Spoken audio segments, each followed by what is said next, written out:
सर्वमंगल मंगल्ये शिवे सर्वार्थ साधिके शरण्ये त्र्यंबके गौरी नारायणी नमस्तुते।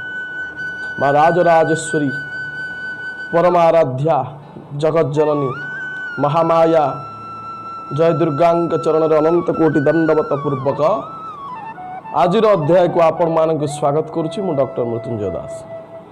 तो दर्शक बंधु आज आम आलोचना करवा मांगलिक योगा।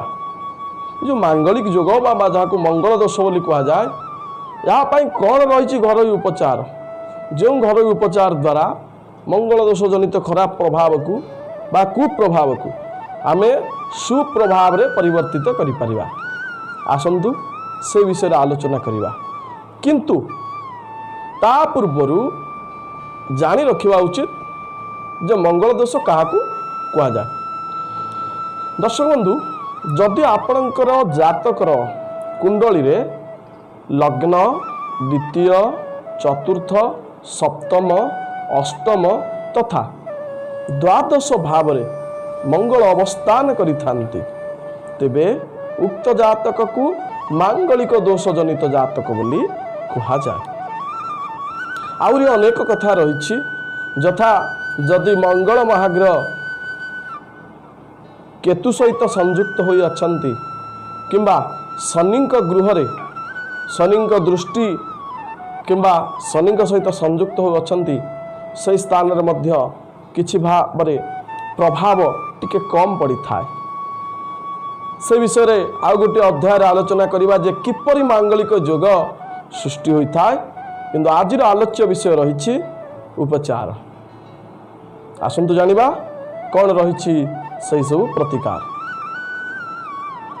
तेरे दर्शक बंधु मांगलिक योग जदि रही जातक आपण सर्वदा सत्य कहवा को चेष्टा करंतु मिथ्या कहतु नहीं किंबा मिथ्या कथा को बा मिथ्या कार्य को प्रशय दियंतु नहीं। जीवन रे केबे हेले मिथ्या साक्षी दियंतु नहीं। कहारी को खराब भाषा कहतु नहीं किंबा कहारी को गाली करंतु नहीं। यथासाध्य चेष्टा करंतु शाकाहारी भोजन करबा पाए एवं यह सहित मद्यपान मध्य करंतु नहीं।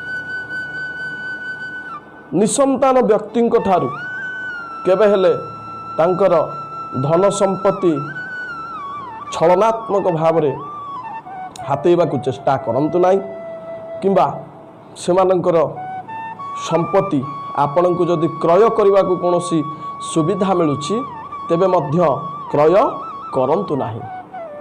या सहित निजर जन्म दिवस बा स्व नक्षत्रिक दिवस रे आपण मिठा जनित द्रव्य बंटन करंतु। छोट छोट पिला माननकु किछि उपहार दियंतु। हाथीर कौनसी भी जिनिस जेपरिक हाथीर दांत हेउ किंबा हाथीर कौनसी भी द्रव्य आपणक गृह रे रखंतु नहीं। प्रत्येक मंगलवार दिन हनुमान चालीसा पाठ करंतु। एतत् सहित सुंदरा कांडर पारायण करंतु। हाथरे लाल मुंगा धारण करंतु।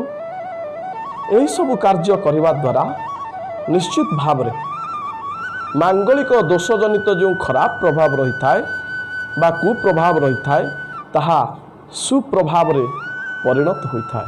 तेबे दर्शक बंधु ये तो थिला आपण मानक पई किछि कथा वस्तु जहा कि आपण को विशेष खर्च न होई घरोई तुटुका उपचार द्वारा किपरि मांगलिक दोष जनित प्रभाव निजक रक्षा करि परिबे।